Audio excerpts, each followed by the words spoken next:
Hello, my fellow Americans. This is Bill Lipinski, and this is Two Guys on Politics. And the next guy up on politics is my dear friend Ray Hanania. And thank you, Bill. As you know, Bill Lipinski is a former congressman for many years, and alderman and Democratic Committeeman, someone who really understands politics, not just on the local level in Chicago and the Midwest, but on a national level, having been in Congress for what, 22 years? I keep getting this You number finally wrong. got it right, Ray. You finally got Was it right. it? I'm Holy gonna moly. I'm gonna send you a gold star after the program. All right, 22 years in Congress gives you a lot of understanding about what's happening. And Now, we certainly need how many years was I in the city council? eight, eight Good. years. Oh, another gold star for Ray Hanania. I learned my lesson from the last podcast. 8 years in the city council, 22 years as congressman. How many as Democratic committeeman? 30 years. 30 years. Okay. But a solid basis for understanding the political process and helping us sort through the kind of crazy political news that we're seeing today. A couple topics we're going to talk about here on Two Guys on Politics, January 30, 2025, season 4, episode 3, President Trump's executive order halting and then resuming grants and federal payments, and the media's and public's response to it, the hearings for Robert F. Kennedy Jr. to be the head of the Department of Health and Human Services, and Tulsi Gabbard's nomination and her hearings for intelligence chief. And then we'll end up on Chicago Mayor Brandon Johnson's room full of gifts that he got, that he was keeping all his gifts in one big room that apparently not too many people knew about. But let's start with President Trump and halting and then resuming grants and federal payments. What did you make of all that? Well, I really think that he and his assistants planned it out, that they threw this out and made it sound terrible, that they were going to cut off Meals on Wheels and, help to parents who had children that were very ill. I mean, it was a disastrous cuts across the board, and the Democrats jumped out on it, and they were hollering and screaming and shaking their fists, and they were going to do something about it. And then all of a sudden, the Trump administration looked at it and said, well, this includes too many things. We didn't want all these things included in there. We really are just trying to get an accounting of how much money is going out. We weren't necessarily going to make any cuts in this area, and there's certainly nothing wrong with Meals on Wheels. And they went on to name a number of other things. I think it was a diversion tactic by the Trump administration, get the Democrats all fired up against them in one direction and then go in another direction. To get his nominees through I the thought, Senate. To get yes. his nominees through the Senate, right? Yeah, I listen. First of all, I it made me think about I know the Democrats and the Trump haters focused on Meals on Wheels when he announced that he wanted to cut all federal grants and funding for all programs. Not that he was permanently ending them, but he wanted to know what's happening, where's all the money going to, and in a way that is a good thing to do. And in some cases, you would never know what's being spent unless you stop the payment because the people would start screaming. There were Right. some really ridiculous spending that was taking place. But as you know, the media focused on the things that had to do with feeding kids, helping seniors. They even said that he was shutting down Social Security and Medicare, which wasn't the case, actually. That was Oh, never included oh. in what he did. But they just went wild. So I couldn't, from either side, figure out whether there was a sane plan or sane reaction. So I think both sides were nuts over this thing. But when you step back and look at it, I think it is a good thing to freeze everything temporarily, maybe not to hurt good programs, but to know exactly what's being spent, because I don't think the American people know where 80% of all our money is going.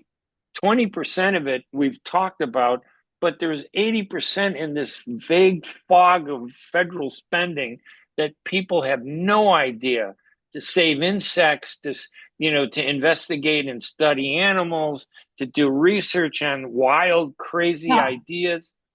what about the money for the condos in Gaza? That's another one. I've never heard of that. Why $50 million for condoms, they said, in Gaza? What would that be? Do you understand what I mean? That makes absolutely no sense. Who I came up figured, with that idea? I think it was a diversion and a plant placed by the Israelis to make the Arabs look bad. I don't believe that was a real program. figured I figured Trump, when he comes to visit Gaza, wants a good place to stay. So they're building some condos for him there. Maybe that's what it was. Maybe they got the word, the transliteration from Arabic to English, condos to condoms. I think that was a mistake. But yeah, there were some really wacky things that we never would have heard of had it not been for this order to suspend everything. Yes. But he then backed down because they did come strong, on you're taking food from elderly people and young kids. That looked bad, and he kind of backed off. But I think his intent was he was well intended to find out how are we spending our money, because he is determined to get a handle on our finances, on our money. He wants to force these foreign countries like China and Russia to pay tariffs to make up for the differences, on the value of things that are sold to us. And I know it must hurt in the beginning, but long term, I would rather see things built here in America and monitor our corporations and businesses to ensure that they're being fair themselves. And that's a tough thing to do. But I agree with you very definitely. And I wanted to ask, you enjoy those Meals on Wheels, don't you? I've never had, I have never, the only Meals on Wheels I have had were Taco Bell driving in my car to work in the morning, Uh, probably this past week, actually. So, but yeah, no, it was a wacky story, but that's kind of typical. I was talking to somebody, and the Trump administration reminded me in a way a little bit of the Byrne administration. And I wrote a piece analyzing, looking at Trump's style of government. And I grabbed a phrase that we used to describe Jane Byrne's style of government, which was, we said she had a whim of steel, that something would come to her head and she was determined to make it happen without, and just on a lark, she'd see something and say, yes, we're going to fire 2,000 people over whatever it was. And then hours later, she said, we're going to hire 4,000 people.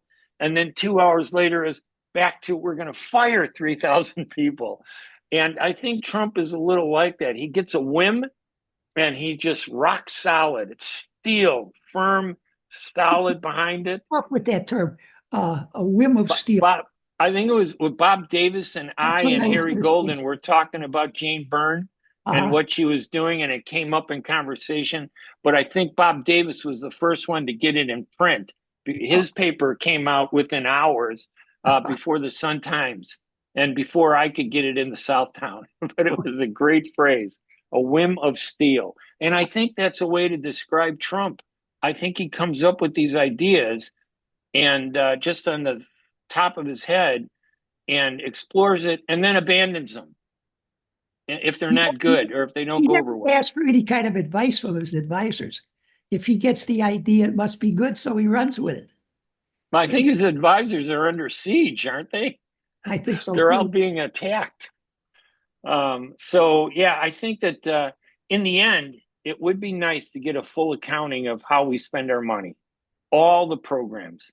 And as much as the media does focus on certain things, they never focus on the whole thing. We never really got an assessment of all the criminals that were being pardoned by Trump or by Biden. We got some of them, but we don't really know the whole extent, and that may take a few years. So, what about did you watch the hearings for Robert F. Kennedy for the Yes, Department I of did. Health and Human Services? Very controversial guy, the way he's portrayed. I definitely did watch the hearings. I thought the Democrats were brutal, absolutely brutal on him. Many of the things that they brought up, it all pertained to, comments he's made about the American medical situation, about vaccines, that kind of stuff. But I mean, Right. they've tore into this guy like I've never seen before. Any kind of person being torn into by the senators. I thought he actually did uh, quite well. He managed to hold his temper, even though he was called, the devil incarnate, uh, Right. and that he has no business, being willing to take this office. He has no experience. He's only doing it to make money. Uh, and They did not go into his personal life, though.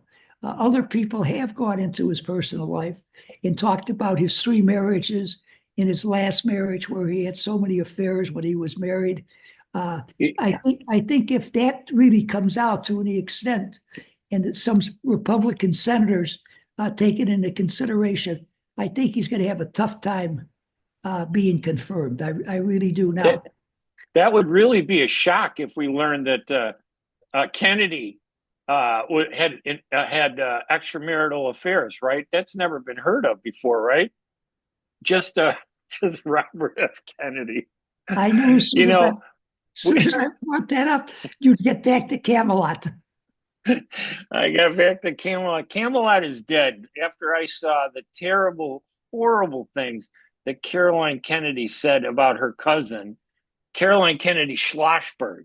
That's her real name.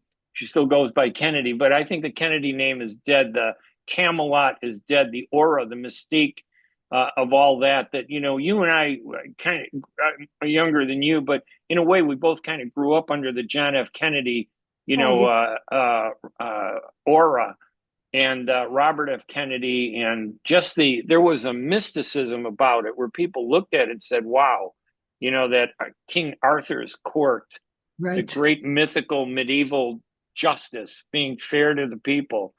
All that got torn apart when the daughter of Robert F. Kennedy tore into Robert F. Kennedy and called him a predator that who fed drugs, and he lived in a atmosphere of drugs being around him.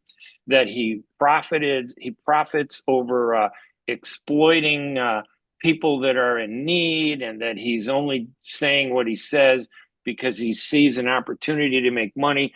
There was a viciousness in what she was saying that I thought was totally contrary to what the Kennedys have stood for all What these years. you call him a predator? What did she mean by that? That he was a predator? Somebody that takes advantage of situations, that he looks at it, he exploits them, and he takes advantage of it for his own personal benefit. I don't think she meant a sexual predator. I think she meant more of a financial predator, an exploitation, of policy. But it just was too personal. Do you know what I mean? It's like I Oh, don't mind.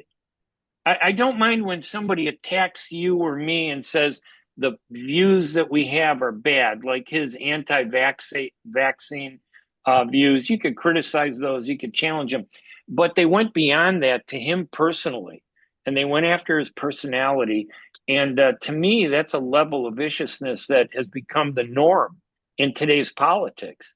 You don't talk about issues; you try to destroy the person rather than address the differences on the issues. And that's what Caroline Kennedy did. And it really is so contradictory to what her father stood for and tried to present. well, Senator Warren really went after him also uh, But in getting him. I bet he's a Democrat, right? No, it's the woman, Warren. Or she's a Democrat. Oh, yeah, she's a Democrat, very definitely. Yeah. Yeah, I think there were a couple Republicans who raised some issues, but the Democrats were pretty harsh, don't you think? Or Oh, do the you think I'm Democrats, exaggerating that? no, I don't think you. No, I watched a great deal of the hearings, and I think the Democrats were brutal, absolutely brutal. They tried to get the picture to look like he was taking this job only so that he could make money Right. uh, when he no longer had the job, because he sued a lot of drug companies because of Yeah. things that they didn't do, and he's made a lot of money off of that. So God forbid that the pharmaceutical companies would be bad, right? I mean, who would oh, ever believe that? Never. these pharmaceutical companies. But see, that's part of the problem, the contradiction, isn't it, from the Democratic critics that, in a way, I kind of sympathize with some of, Bobby Kennedy's views. I just don't trust the pharmaceutical companies. I just don't trust these. They're making billions for these vaccinations. And I'm wondering, why are we allowing them to make so much money when it was such a national crisis, the COVID-19, virus? Why didn't they do their part in the American spirit? But it turned out that they're the ones that profited the most. So Well, it just seems like an unfairness in my view. In 2022, which is the last year we have statistics available for, the American healthcare industry, and I don't really know what that encompasses because this is a statement by Kennedy, but they made a profit of, listen to this now, Ray, $95 trillion. Now that can't be right. It has to be only billions. But I gotta tell you, I might believe that this whole thing when that one gunman killed the CEO of the United Healthcare Yes. insurance company. Until that point, people knew that United Healthcare had a policy of turning down treatments to save money, but nobody really put a spotlight on it until, unfortunately, someone crossed the line and engaged in violence. But in the aftermath, you look at the United Healthcare and they're horrible. The hundreds of billions of dollars in profit that they made, the tens of millions in salaries, and yet probably 20% of the people that they insured were denied health care coverage after that they paid for because it was inexpensive and would cut into the profits of the company. It's not shocking to me that Kennedy would make these accusations because that's an evil industry, I think, and some of them it's just horrible. I would agree with you. I think it is an evil industry. And I think they take great advantage of the American people because they charge us so much more for all the medications that they produce. And one of the reasons is that is because they know we can afford it. We are a very rich country. We have a lot of rich people, but they want to sell them around the world, but they sell them a lot cheaper around the world. Right. Sell them here. And on top of that, a lot of the research and development that is done in this country, on vaccines and other medications, is done by the federal government. Right. And they turn it over to these private outfits then to start producing them and making money. If I'm not mistaken, I think Robert F. Kennedy was making the argument that some of the vaccines were the cause of autism. Yes. And, I don't know enough about that, but, it seems like it could be possible. It should be looked at and investigated.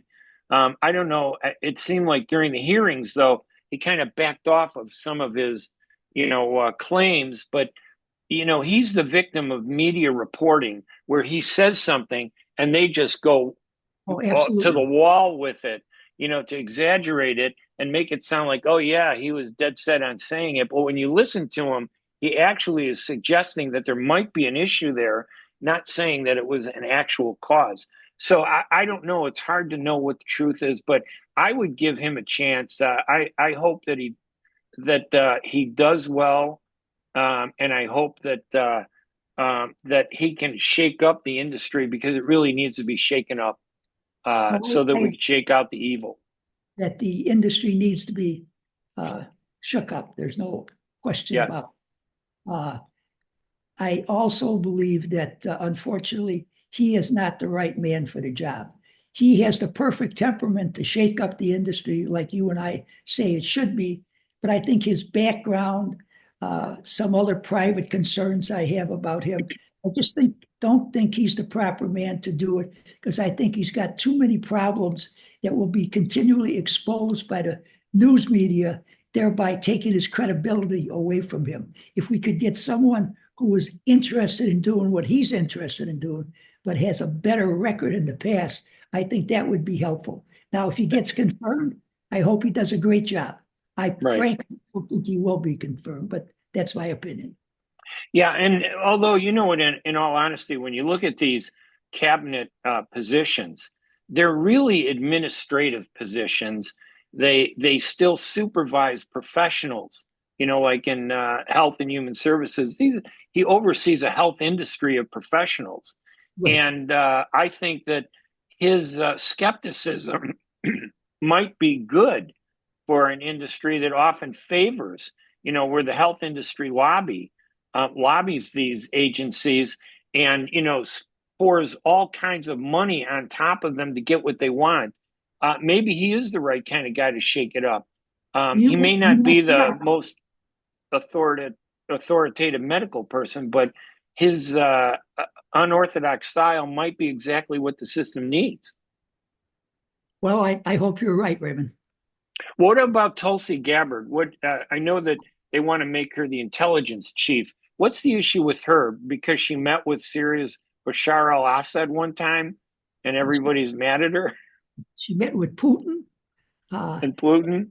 uh, and she used to be a Democrat, and now she's a Republican. I think that's what they hate the most. I think so too. Uh, I will say this I have no idea.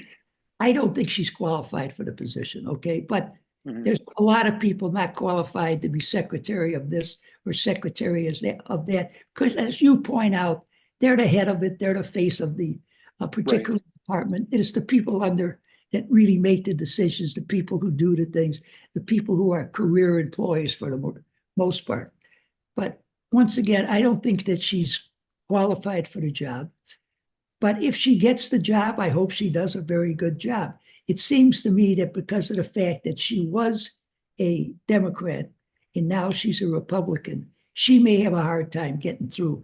And it will be it'll be based upon those people who are honest, saying she doesn't have the qualifications to lead that industry. But it'll be based upon a great deal of politics too. She was a Democrat. Now she's with us. She's an opportunist. She really doesn't believe in our principles. But we'll see. But it's been like a 3-month service. So do you think she just flipped overnight when she became a Democrat to when she became a Republican from a Democrat? And why didn't the Democrats say that about her when she was part of their party? They needed her vote. That's part of the hypocrisy that I have this lingering idea that maybe there's a little bit more of hypocrisy and anger driving that. There was one thing I did want to point out, something we didn't talk about with Trump, and I'll do this really quickly. I think before Trump even was sworn in office, he demanded that there be a ceasefire between Israel and Hamas. And he was so tough about it that a few days later, before he was sworn in, they came together and they started initiating a ceasefire. When you compare that to the leadership that we had prior under Biden and Kamala Harris, there wasn't that powerful authoritarian order to push people to do anything. They weren't afraid of Biden. These guys, I think, are afraid of Trump. He's unpredictable. He has this whim of steel. And I think that they kind of said, yeah, we better get this ceasefire going because God knows what will happen when he's president. Look at what he did in Colombia. We sent those planes down with Colombians. They wouldn't accept them. No, we don't want them. Send them back to the United States. He says, okay, fine. I'll put a tariff of 25% on it coming in. If you don't like that, the next day I'm 50%. All of a sudden, the president of Colombia said, no, our only concern was that we'll pick up our people down there in the United States and fly them in here to Colombia. We just didn't want your planes landed here. That's all. Right. So he capitulated mighty fast. All right. Well, let's switch over to Chicago politics and. I had one question for you, though. Sure. Have we gotten back the canal, and have we gotten back? Greenland? We want, right? Greenland. Great. Listen. Greenland is kind of exciting. It's. I'd love to travel there, and it'd be nice if it were an American state that I could just go and drive to and visit, without having to get a visa and a passport. Well, I think that's right about both of those places.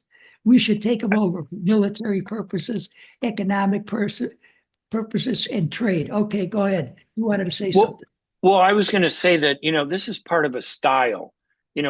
Some people criticize it, but by taking these, making these statements like, we're going to take over the Panama Canal, we're going to take over Greenland, he's feeding into a feeling of people who agree with that, that believe that we need to control the Panama Canal, and he's feeding into it. Now, whether he really intends to do it, I don't know, but it conveys this sense of, I'm going to be fearless and I'm going to demand what I want. What he ends up doing, he may back down from all of this stuff the way he did on cutting and halting all the grants and federal funds, but it could result in something positive, I think.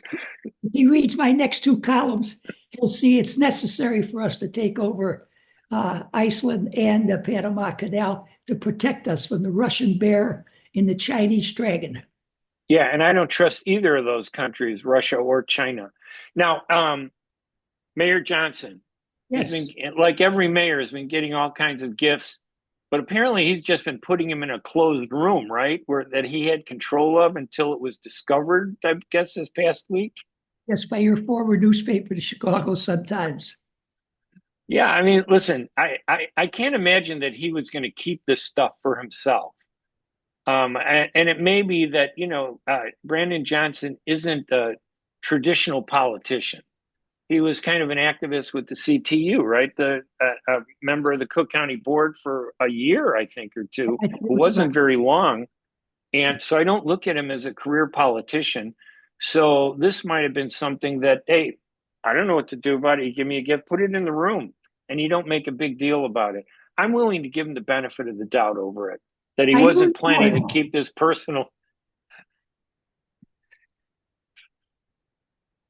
Okay, I'm sorry, go ahead. No, I was just going to say that I really don't believe he had any intent to keep these. There's no political larceny involved. That it was just honest, like, okay, you get these gifts. What are you going to say no to people? These big shots that want to, present the city with stuff. I don't know how many other mayors got stuff and what they did with it. There are a few we saw, but Lori Lightfoot is the one that started the gift room. The gift room. Yeah. Like a museum. I don't know what happened when she left office. I don't know if she took them with her or left them there. I don't know what happened. But can you imagine Richie Daley having a room discovered by the press? Oh my gosh, they'd go berserk. They would go nuts. They would absolutely go nuts. All right, and then we also heard this week that Alderman Burke, who was convicted of corruption, was making a plea to get Trump to pardon him.